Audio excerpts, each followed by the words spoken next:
皆さんこんにちは。今日もね、対談の時間なんですけど、今日は本当にスペシャルゲスト、木内鶴彦さんが遊びに来てくれました。ありがとうございます。いえいえ。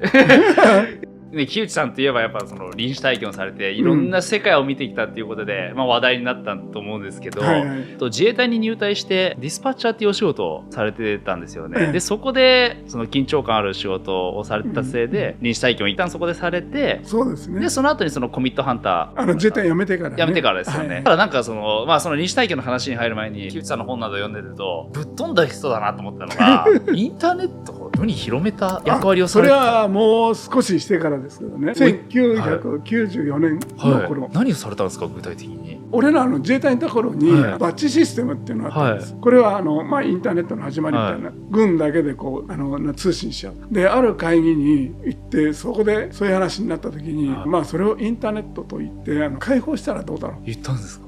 その時にビル・ゲイツさんとか、彼ら大学生とかね、まだ若い頃で同じような年だから。あ、そうなんですね。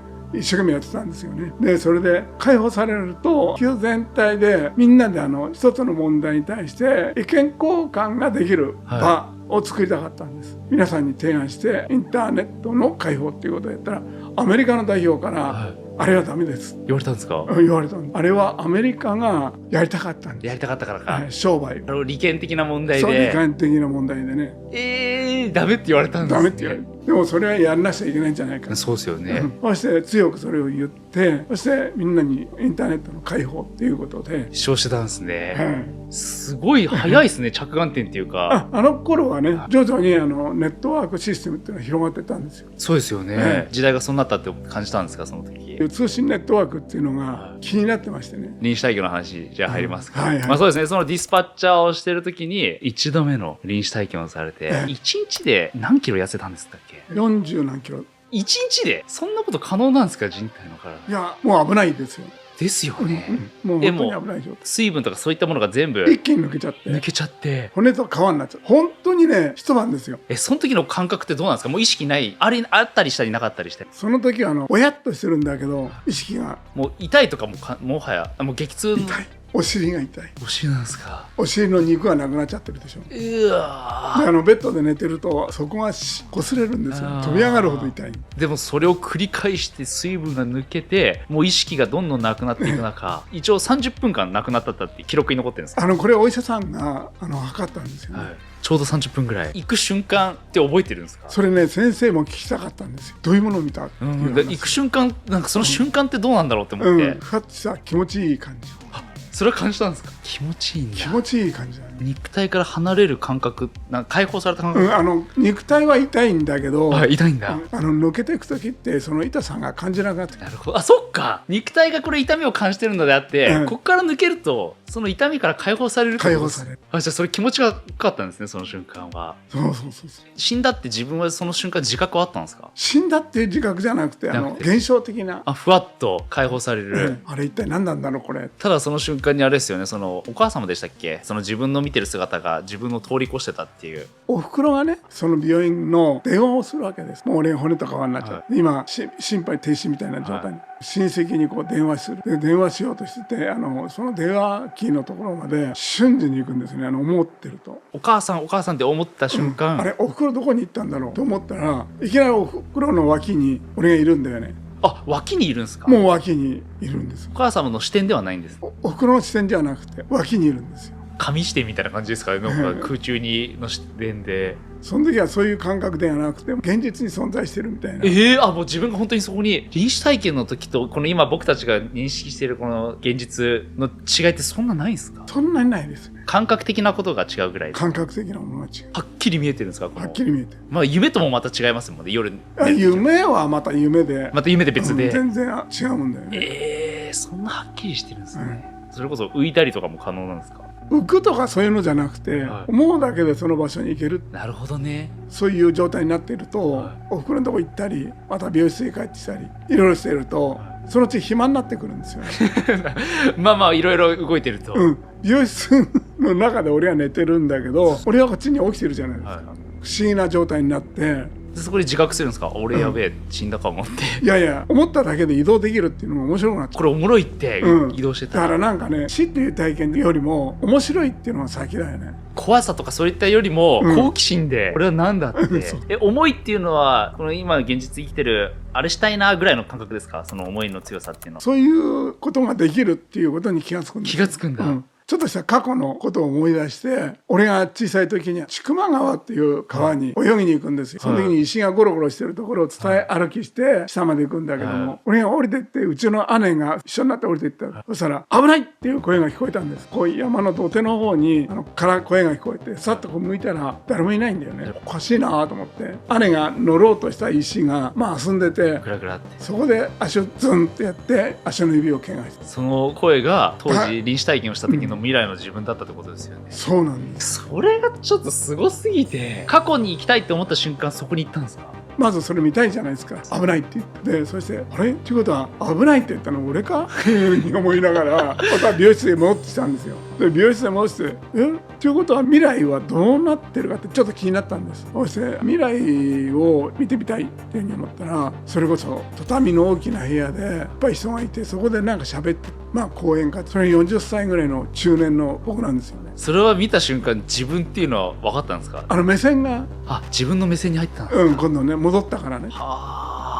それ見て、俺未来生きてるやって。これは生き返るわと思ったわけ。自分のお姉様でしたっけ、を助けた瞬間あったじゃないですか。ケイチさんが何歳の頃でしたっけ、その川で遊んだのは。川で遊んだのはもう6歳頃。その6歳頃の幼少期と未来の自分が重なってるっていう意味では、未来とか過去ってどういう認識なんですかね、木内さんの中では。時間っていう概念じゃなくて、一応その臨死体験されたそこの空間は木内さんの認識では何次元ぐらいの、今僕たちこれ4次元ですかね、5次元3次元。いやいや3次元。3次元ですか。これは3次元の話で、縦横高さ、縦横高さ、そうですよね。で時間っていうのが入って、4次元。4次元で、木内さんが体験されたのは何次元ぐらいの？それを超えると5次元っていう5次元ぐらいですよね。意識の次元ってことですよね。その5次元っていう世界に入ってくると、それこそ時間を超えていかれるわけですよ。誰それの過去は見てみたいって本当はどうなんだろう、思っちゃいますよね。要するに教科書には書かれてたりとか、いろいろ言われてるけど、織田信長って本当に本能寺の変で殺されたのかな、亡くなったのかなって、ふと思ったんですか？思ったんですよね。そしたら織田信長のこんな目線なんですよ。急に思っただけで言っちゃった。織田信長の目線に、そしたら海のところにいるんですよね。それが福井県の小浜っていうところにいて、誰かを待ってるんだよね。あれ死んじゃいねえじゃんって本能寺の変で死んでない。そしたらある人と待ち合わせして、そのある人が来たら光秀だっけ、明智光秀。お前遅かったな言ってるんですか？あれ明智光秀に撃たれたんじゃなかったっけ歴史ではね。歴史はそうですよね。そうですよ。これ2人はなんか企んでたな。仲いい感じが、船に乗ってインドを経由していくんですよね、バチカンに。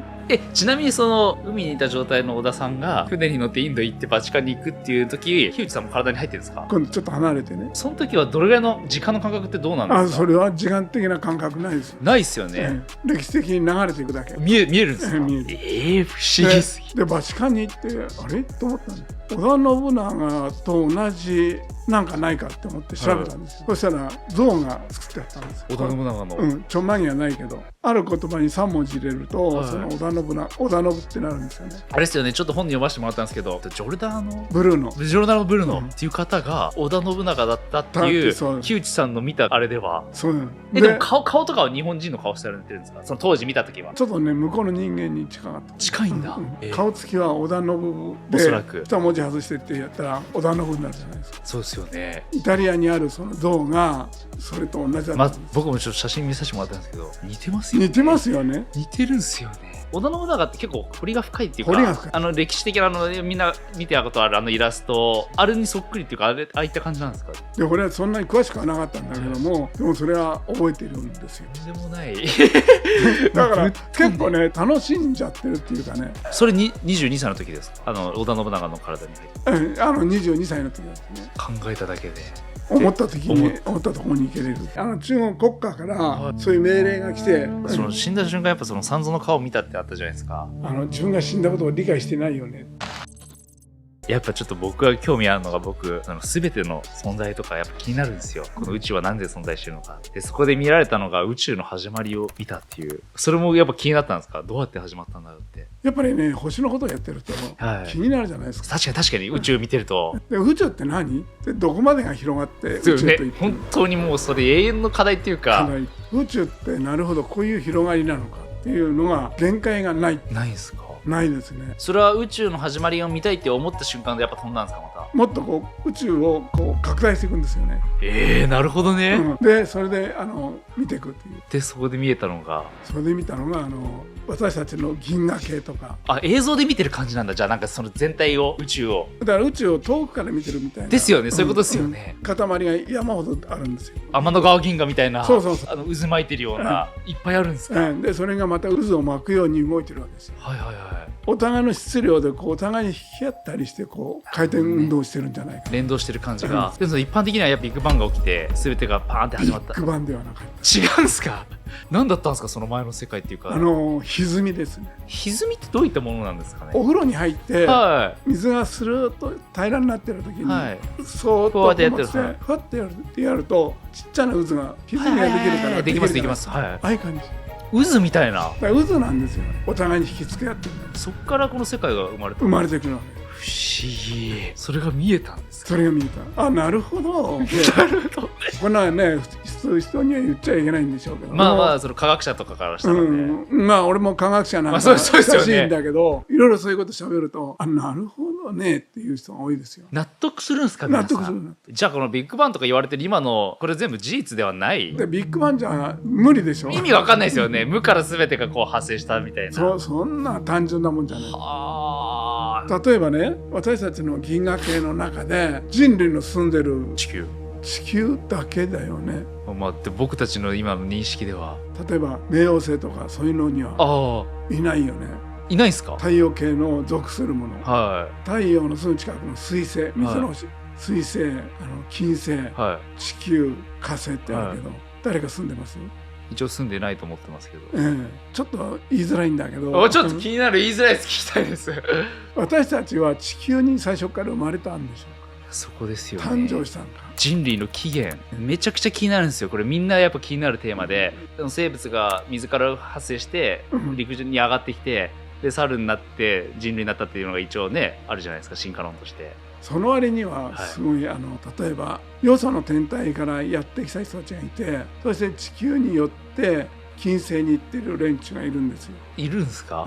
それも見てきたんですか？だからそれを金星人って言ってる人たちいないですか？いますね。金星人って言いますよね。で彼らがそうだ。人類の起源は金星人なんですか？てか私たちも一緒に来て、ただ居残りチームとそっちまでどっか行っちゃって金星に戻ったチーム、だいたい何年ぐらい前から地球にその人たちはいたんですか？人類がここに到達したのは800万年前ぐらいかな。その前にはいろんな微生物も誕生してるわけです。そうですよね。地球っていう何かしら生命はいて、ただ植物とかねいて、恐竜も1億年前とか2億年前じゃないですか、恐竜の話って。そんな昔じゃない。そんな昔じゃないっすよね。おそらくもっと最近の出来事ってことですよね。恐竜と人間が共存した時代があるんです。あるってことですよね。歴史では大昔のことでしてるんですかね、恐竜の。分かんないからでしょ。純粋に分かんないからですか。で月の話にちょっと気になるんですけど、普通のね一般的な認識では月がない地球ってありえんのって思っちゃうんですよ。成り立つのって。成り立つ。もともとは地球の周りは回ってなかったから、回ってなくて、別に月がない世界もあったってことですよ。その時には巨人、当時の人たちが巨大だった。でも月が来たことによってだいぶ地球って変化したじゃないですか。やっぱり身長がだんだん小さくなって、で軸もずれた。少しはずれたね。ずれて、20何とか。確かあともともと25日でしたっけ、の換算が24になったっていうのも。そうこれはなんで起きたと思います？もう自然ですか？それは自然の摂理っていうか。自然の摂理かな。災害っちゃ災害ですもんね。宇宙空間で起きることですからね。こう考えて14センチの太陽があるとしたら、仮にですよ、地球の大きさってどのぐらいだと思います？相当小さいって言いますよね。指の先っちょぐらいとかですか？ 1.3 ミリなんです。めっちゃ小さいです。ちっちゃいでしょ。それがどのぐらい離れてるかっていうと15メートル先なんです。あ、15メートル先。そして15メートル先でぐーっと太陽の周りを回ってるわけ。人間が住んでるところが今のところはまあ地球人、なんかそこで偉そうなこと言ってるわけですよ。言ってるわけですよね。なんかそういうの見るとね、嫌になっちゃうね。嫌になっちゃうんですか。結構みんな気になるやつが、日本人、この日本の起源が気になって聞きたいんですけど、日本人っていうか、は昔月が地球の周り回ってなかった頃、海が今の太平洋の、中心部で、どうもそこら辺で人類が誕生してるんですよ。そこで誕生してるんですか。はいはい、海で。海で。それなんか都市伝説的に言うとムーとか言うじゃないですか。アトランティスとかムーとか、それとは別で。ムーの編集長にもよく言われたけど、そうではないよ。そうではない。そうではないですね。そうではないよと。ただ海で生まれたんですか。海のへりっていうんですかね、こんな波打ち際で人類が、生物がね、生物がで、人類っていうのはよそから来ているというふうに思ってるから、それと何かで絡み合わせたっていうかね、で人類になっていく。それが2種類なんですよね。2種類。俺らみたいな体の作りと、俺らっていうのは日本人ですか。日本人みたいな体の作りと、ユダヤ系のユダヤ人、近いでしょ。後の人間はマジか。キリストも見てきた。いいですか、その話。キリストっていうのが正解なのかちょっと分かんないですけども、まあそうですよ、そうですよね。イサヤっていうのがいたんですよ。イサヤっていうのが、そこでどこにいたんですか。中東の方にいて、中東の方に東を目指してきて、一応彼は亡くなったってことで、亡くなったんだけど、日本で亡くなってるんですよね。日本で亡くなった。やっぱそれ本当なんですか。見てきた世界では。そうそうそう。彼が十字架で貼り付け言うのは、本当ではないんですか。あれは違います。だって日本で亡くなってるんです。亡くなってるんですか。なんかこれちょっと本に書かれて読ませてもらったんですけど、死んだことにしたっていうことでしたっけ。弟さんを身代わりに棺に入れて出したっけ。そうそうそう。で、急所を外して、本当はね、ぐさっていかなきゃいけないんだろうけど、血が流れれば死んだことになるっていう。そうかそうか、形だけ。そうそう。で、棺を、中に弟さんを入れたことによって、傷がなくなってるから、奇跡が起きたみたいな。奇跡が起きたっていう伝説が今ありますけど、そんなことないと。キリスト本人、イサヤさんか。イサヤは東を目指して、日本にそのキリスト教に似たような文明がないかっていうのを調べたんですよ。そしたら熊本とかあそこらに多いんですよね。